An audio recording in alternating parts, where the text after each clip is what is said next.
મિત્રો welcome to my YouTube channel. તો મિત્રો સ્વાગત છે આજના નવા બ્લોગની અંદર. તો મિત્રો આજે આવી ગયા છે આપણે વાડીએ.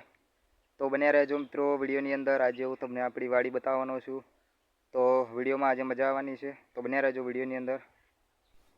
તો મિત્રો તમે જોઈ શકો છો આ રીતે કંઈક એનું અંદર આપણે એન્ટ્રી મારીએ તો આપણા એરંડા પહેલાં તો નજરે આવે છે. એરંડા ખૂબ જોરદાર થઈ ગયા છે. વાડીની અંદર એરંડા છે, પેલી બાજુ બીજા પાક છે. તો આ રીતે આપણે અહીંયાથી એન્ટ્રી મારીશું તો અહીંયા ખૂબ સરસ મજાના નાળિયેરીના ઝાડ છે, તમે જોઈ શકો છો અંદર. અને આ બાજુ બધી રૂમો બનાવી છે વસ્તુ સામગ્રી મૂકવા માટેની. તો ખેતીના ઓજાર આપણા હોય એ વસ્તુઓ આની અંદર મૂકી રાખવાના. તો આ છે નાળિયેરીઓ અને આ બાજુ આપણા બધા એરંડા છે.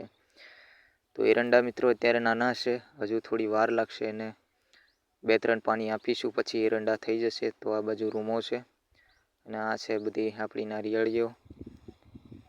તો આ રીતે જોઈ શકો છો સામે આપણો જે કહેવાય ને કૂવો છે ને, આ રીતે બધી આપણી વાડીનો નજારો દેખાય છે તમને પાછળથી. આ બાજુ મારી પાછળ છે એ બધા એરંડા દેખાય છે તમને. અને પાછળ જે પેલું વ્હાઇટ કલરનું દેખાય છે તમને એ છે આપણો મોટી રૂમ રહેવા માટેની ડબલ માલની. એ હું તમને પછી બતાવું. તો આપણે આગળ જઈએ ત્યારે હું તમને બતાવું. તો પાછળ બધા એરંડા છે. આ બાજુથી આપણે જઈશું એટલે આખી વાડીનો જે નજારો છે આ રીતે કંઈક જોવા મળે છે. તો મિત્રો આ છે એ ડબલ ફ્લેટની આપણી રૂમ. હું તમને નજીકથી પણ જઈને બતાવીશ. તો એ છે અહીંયા રહેવા માટે. કામ કરતા સમયે આરામ કરવો હોય તો આપણે અહીંયા રહી શકીએ. તો આ રીતે સામે આંબાવાડિયું છે અને અહીંયા રૂમ બનાવેલી છે ડબલ માળની. એટલે ઉપર ચડી અને આપણે આરામ કરવો હોય તો કરી શકીએ. આ પણ છે બધી કનેક્શન માટેની રૂમ. તો મોટર કનેક્શન માટેની. અહીંયા આપણો કૂવો છે. તો આ કૂવો છે, કૂવો તમે જોઈ શકો છો નીચે. અને આ છે આપણો આ રૂમ ડબલ માળનો. તો નીચે પણ રૂમ છે ને ઉપર પણ રૂમ છે. તો ઉપર આપણે રહી શકીએ એના માટે બનાવેલું છે. તો આ છે આંબાવાડિયું અને આની અંદર પાણી ભરેલું છે.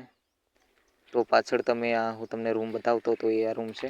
અને આપણે આગળ જઈએ તો આ આપણો આંબો છે, આંબાનું ઝાડ છે ને પાછળ બધાય આંબા છે એકદમ લાઈન બંધ. અત્યારે ખૂબ મોર આવ્યો છે આંબાને. તો આંબા પણ ખૂબ જોરદાર છે અને આ પણ આંબો છે. તો આ અત્યારે આપણે અહીંયા ખાતર માટેનો ઉકરડો બનાવ્યો હતો ખાડો ખોદીને. તો ખાડો ખોદીને બનાવ્યો તો એમાં પાણી અત્યારે આવી ગયું છે, જેને તળાવ ભરાઈ ગયું છે. તો આ રીતે આંબાવાડિયું છે આપણું પાછળ. અને ખૂબ જોરદાર વાડીનો આ નજારો છે. આ બાજુ પણ એરંડા છે, આ બાજુ નાના એરંડા છે. પેલી બાજુ આપણે જોઈએ એ મોટા એરંડા હતા. તો આ રીતે કંઈક છે, પરંતુ દૂર છે એટલે થોડા આપણને ઝાંખા દેખાતા હશે.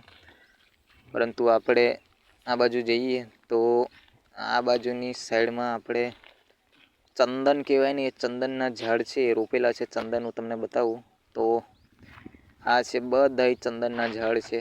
એવું તમને નજીક જઈને પણ બતાવું. તો ચંદન કઈ પ્રકારની છે તો લાલ ચંદન છે. અને લાલ ચંદન એટલે આ લાલ ચંદન આ રીતે છે, હજુ બહુ જાડી નથી થઈ, પરંતુ આ બધી જેટલી પણ દેખાય છે બધી ચંદનો જ છે. તો આ રીતે ચંદન આપણે વાવેલી છે.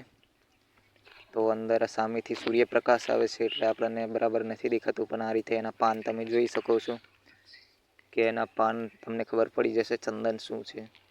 તો ચંદન મિત્રો આપણે ઘણી બધી જગ્યાએ આપણને કામ આવતું હોય. ચંદનના આપણે તિલક કરવા માટે પણ ઉપયોગ કરીએ. તો આ રીતે આપણી અહીંયા જૂના જમાનાની બોર્ડર છે પથ્થરથી ચણેલી. તો મિત્રો આ રીતે પથ્થરથી ચણેલી જૂના જમાનાની આ બોર્ડરો છે. તો ખેતરનો છેડો હોય ત્યાં આ રીતે કરવાની હોય બોર્ડર. તો આ રીતે તમને દેખાય છે કે આ બોર્ડર છે ઘણા વર્ષો પુરાની છે. અને આ રીતે પહેલાંના જમાનામાં આ બધા લોકો કરતા હતા. પહેલાંનો એટલે મતલબમાં આજથી 50 થી 70 વર્ષના ગાળાની સમયની આ વસ્તુઓ છે, આજની નથી. કારણ કે આ ખૂબ જૂની છે અને આ જંગલનો નજારો છે પાછળ આ બાજુ. તો આ જંગલનો નજારો છે. આ વાડ ઉપર ચડ્યા આપણે તો પાછળ એકદમ ઘોર જંગલ છે. અને આ બાજુ આપણી આ બધી ચંદન છે. એ ચંદન આની અંદર આપણને જોવા મળે છે. તો આ રીતે કંઈક ચંદનો હતી અહીંયા. તો આપણે એ બાજુ પણ જઈને જોઈએ ચંદનોને. તો ચંદનો ખૂબ સારી છે ચંદન પણ. સૂર્યપ્રકાશ આવે છે એટલે આપણને એકદમ સારી એવી ક્વોલિટીમાં નથી દેખાતી. તો મિત્રો આ રીતે કંઈક આપણી વાડીનો નજારો જે છે એ જોવા મળી રહ્યો છે. પાછળ તમે જોઈ રહ્યા છો એ આંબાવાડીયું દેખાઈ રહ્યું છે અને આ બાજુ બધા એરંડા છે, એરંડા વાવેલા છે. એરંડા ખૂબ જોરદાર દેખાય છે. તો આ રીતે કંઈક એરંડા પણ દેખાય છે.